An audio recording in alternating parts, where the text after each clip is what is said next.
एक अनावश्यक लड़की तो अनावश्यक ही होती है ना। दूसरे उसको भूलना भी मुश्किल है, इसीलिए उसके लिए भूले में भी जगह नहीं। फिर भी वो हमारे घर में रह रही थी। मैंने उससे कहा कि देख, मेरे पास एक कमरा है और तेरे लिए इतनी जगह है कि तू मेरे साथ रह सकती है।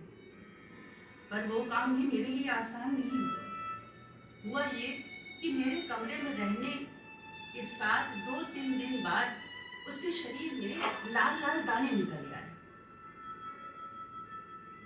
हमने सोचा कि अमौरी होगी, लेकिन मेरे पति ने कहा नहीं, शीतला है, शीतला आ गई है इसके ऊपर, अब तो इसका इलाज कराना होगा, कौन इसको देखेगा।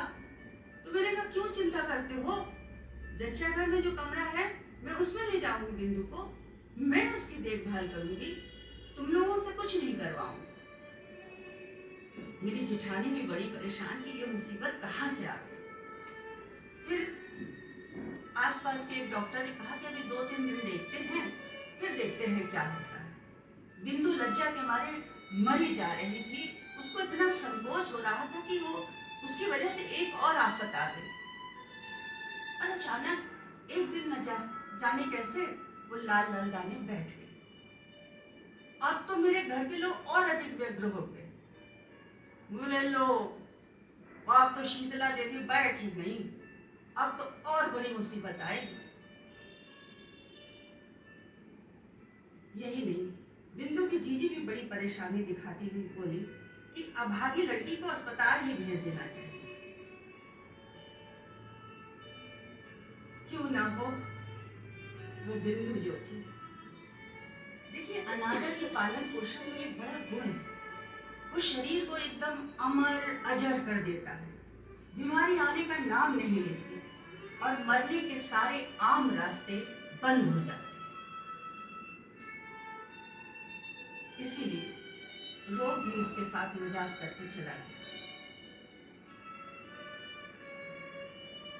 लेकिन ये बात अच्छी तरीके से स्पष्ट हो गई थी कि संसार में ज्यादा साधनहीन व्यक्ति को आश्रय देना भी बड़ा कठिन है।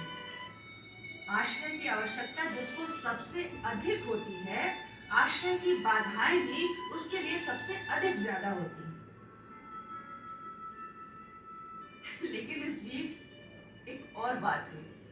हुआ ये कि बिंदु के मन में मेरे प्रति जो भय था वो खत्म हो गया और उसको एक उग्र ने पकड़ लिया। वो मुझे इतना प्यार करने लगी कि उसके प्यार को देखकर मुझे डर लगने लगा। स्नेह की ऐसी मूर्ति तो मैंने कभी देखी ही नहीं थी। हाँ, पुस्तकों में पढ़ा अवश्य था कि स्त्री पुरुष के बीच में इस तरह का संबंध होता है। बहुत दिनों से ऐसी कोई घटना भी नहीं हो रही थी कि मुझे अपने रूप की बात याद आ रही है। लेकिन वो कुरूप स्त्री, वो तो मेरे रूप के पीछे ही पड़ गई। दिन रात मेरा मुंह देखती रहती थी। उसकी आंखों की जैसे प्यास ही नहीं बुझती थी। कहती थी, दीदी आपका ये रूप मैं ही देख पाती हूँ और कोई नहीं देख सकता। जिस दिन मैं अपना केश स्वयं मान लेती, उस दिन बहुत नाराज होती। मेरे केशों का भार लेके उसको हिलाने डुलाने में बड़ा मजा आता था। यूं तो मैं कहीं बाहर नहीं जाती थी, लेकिन अगर कहीं जाती थी ना, तो वो ये जिद करती थी कि आपका श्रृंगार मैं करूंगी, और मुझे सजाती और देखती और फिर बड़ी खुश होती। बिंदु के इस स्नेह के दुसह वेग ने मुझे अधीर कर दिया था। मैं मानती हूँ कि कभी कभी मुझे गुस्सा आ जाता है, लेकिन उसके स्नेह में मैंने अपना एक ऐसा रूप देखा जो जीवन में मैंने पहले कभी नहीं देखा था, और वही मेरा मुख्य स्वरूप था। इधर मैं बिंदु जैसी लड़की को इतना प्यार करती हूँ, इस बात से तुम लोग बहुत नाराज रहने लगे थे, और कोई भी बात होती तो उसका दोष बिंदु पे दे देते। जैसे एक दिन मेरा बाजू बंद चोरी हो गया, तो तुम लोगों ने कहा हो ना हो, बिंदु नहीं चुराया है। इस चोरी में किसी न किसी तरह बिंदु का हाथ है। उन दिनों स्वदेशी आंदोलनों में भी घर की तलाशियां हो रही थी, तो तुम लोग अनायास ही संदेह कर बैठे। जरूर जरूर बिंदु पुलिस द्वारा रखी गई स्त्री गुप्तचर है। इसका कोई प्रमाण नहीं था। प्रमाण था तो इतना कि वो बेचारी अनाथ लड़की थी। उसे घर में वो सब काम कराए जाते जो एक नौकरानियां भी करने में लज्जा समझती थी, लेकिन बिंदु हंसते हंसते सारे काम कर देती थी। मैंने बिंदु को अपने बहुत सारे अच्छे कपड़े पहनने को दे दिए, तो इस पर तुम नाराज हो गए और क्रोधित होकर तुमने मेरे हाथ खर्च के पैसे बंद कर दिए। मैं भी जिद दी। मैंने भी सोचा मैं मोटा छोटा कैसा भी कपड़ा पहनूंगी, लेकिन बिंदु का साथ नहीं छोड़ूंगी। जो जो मेरा स्नेह बिंदु के प्रति बढ़ता जा रहा था, त्यों त्यों तुम लोगों का क्रोध मेरे प्रति बढ़ता जा रहा था, और उसी के साथ बिंदु की आयु बढ़ रही थी। जब तुम लोग बिंदु को घर से किसी भी तरीके से नहीं निकाल सके, तो तुम लोगों ने प्रजापति का सहारा लिया और बिंदु का विवाह तय कर दिया।